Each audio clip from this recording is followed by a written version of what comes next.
Alright, just getting up pretty much, and I really don't know if I should do this dream log because I don't feel I'm gonna be able to do it justice.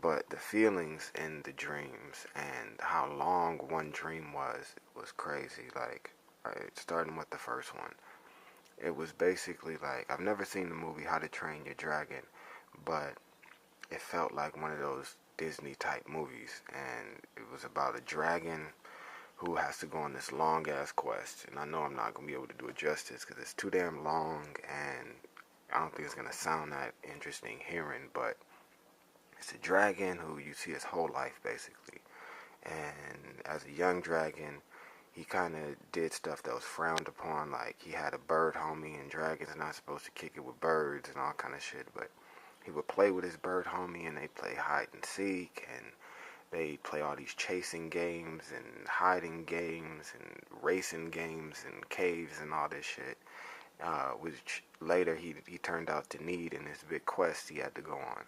So skipping ahead a whole bunch, he has to go on this quest, and he has to take a guy to find a wizard, right, in a faraway land. So they go on this long ass journey, and they find this faraway land, and they see that like all the villages where all these like hundreds of thousands of people live, and they have to find this one wizard.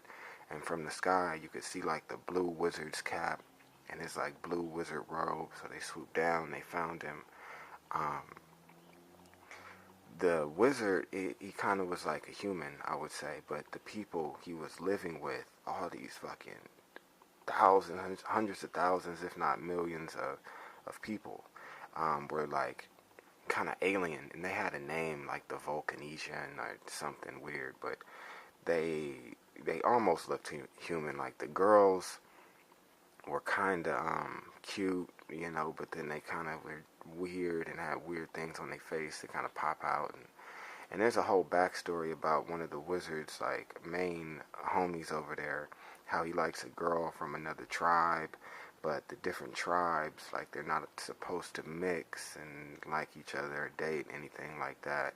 But they would go up to like this cliff part where he could see hella far just with his eyes. These aliens had like telescopic eyes or whatever. They could see dumb far, and they would like stare at each other and play games, make each other laugh from like 50 miles away over this huge like ocean gap or whatever. Um, but yeah, that has a whole backstory I'm not really gonna get into because I kind of don't know how his story ends.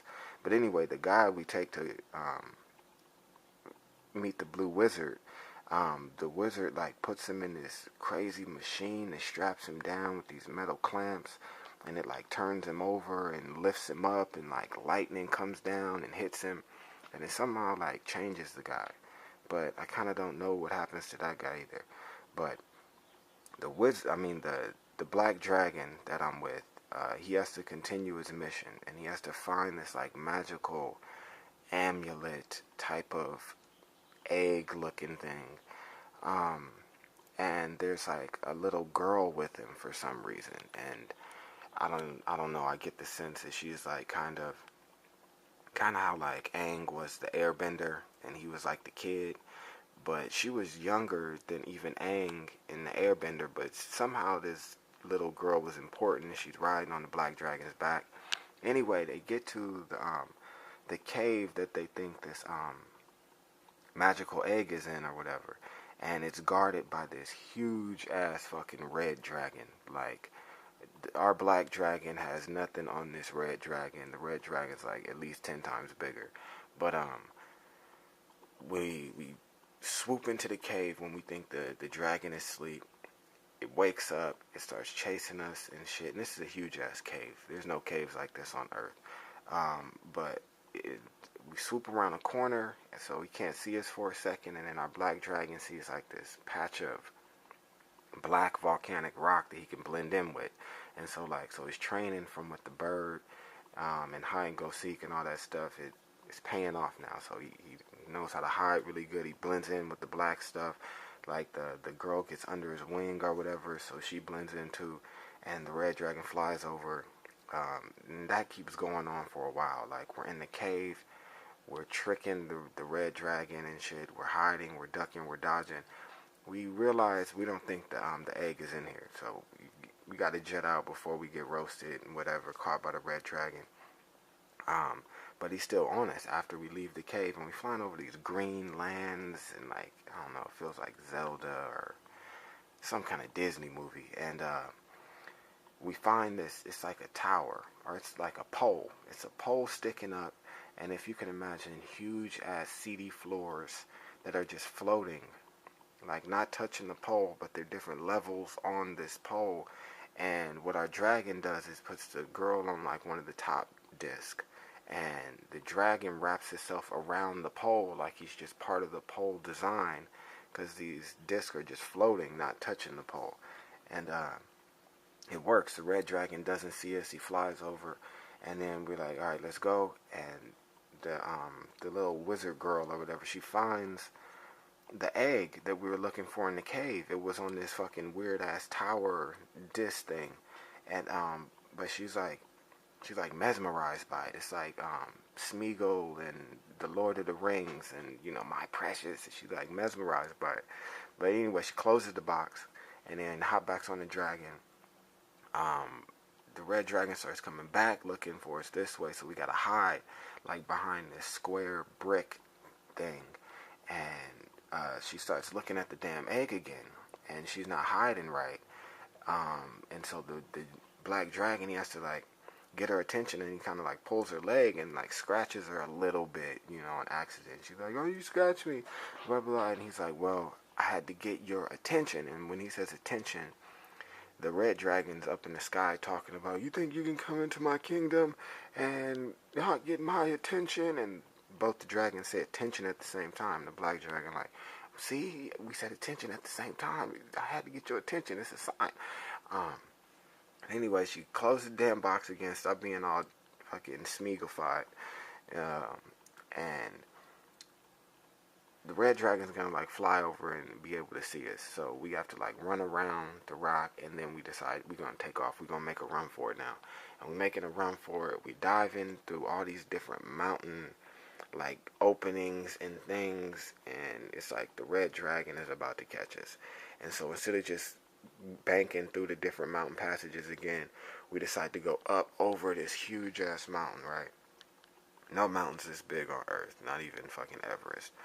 But we go up and over this huge ass mountain, and on the other side we just drop and like tuck in our wings and do a free fall.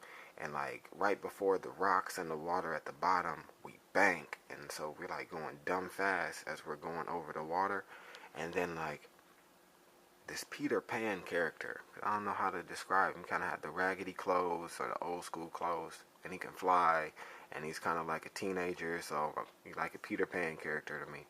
Um, he comes up next to us as we bank and start jetting out over this like this big ass ocean, and he's next to us, and he's kind of like going a little faster and showing me that we could go faster. And so, and I go faster, he goes faster, and then we just start zooming, like we almost go into like warp speed mode over this ocean.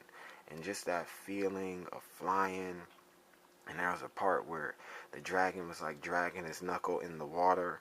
It was just dope. We left the red dragon in the dust at that point. So yeah, that was kind of whack to hear. I know, but the feeling of it, and it was like a fucking 2 hour movie with extreme details. And I can remember all the little, like, I really could make a damn movie out of that story if I told the whole story with all the details in it.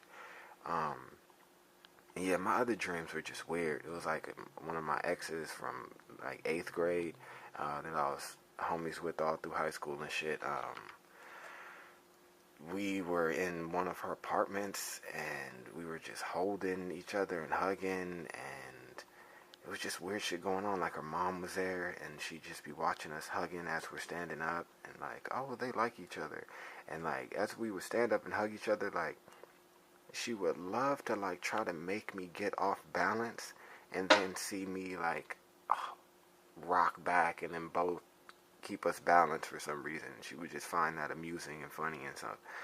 But I don't know, somehow like I started getting the sniffles or something, and then it was like, I must be getting sick. I better leave. So like, I left, and then but when I left, I wasn't sick anymore. So then I came back, and it was weird though. When I left, it was like my brother-in-law was like right outside the door, walking in a suit, carrying some shit, and we had to get out of the building, and like it was these half-sized doors that we would have to duck and crawl through that would lead into all these weird places, and one like led into this parking garage with pipes over our head and shit, and then my brother-in-law just starts running, and so I'm running with him, but I can't keep up with him because he's just hella fast in the dream.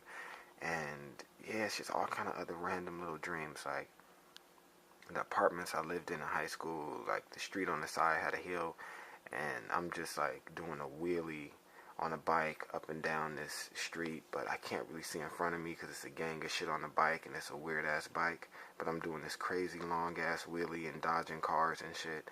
And then I'm coming down the hill on like on the back of a shopping cart, and somehow I can steer the damn shopping cart like left and right, and like I don't know, it's just weird ass shit, man. Like I feel like I can make the turn at the bottom, but the cart just starts sliding sideways instead of turning, and then I kind of crash, and like Obama comes down, and he's like talking about all this weird shit, and then he's on the cell phone, and then other people are trying to go up to him and like, no, stay back, president's busy right now. He's having an important conversation, and like somebody down there cooking a breakfast meal just like outside in the street, but the plate they give me is like a hella small portion. You know, it's like a corner of a piece of toast and like half of an egg or something, but I still eat it, and like it's just weirdness. Like it was part when we were playing basketball, and like we're just trying to dunk, but I can like jump higher than I normally can. And then like I go back to my old apartment, and there's this girl like exercising in the apartment next to mine, but where her window should be, she's just like running inside and outside of her house, and that's her workout apparently. And it's all kind of weirdness that I can't even explain. So I'm gonna end it. Peace.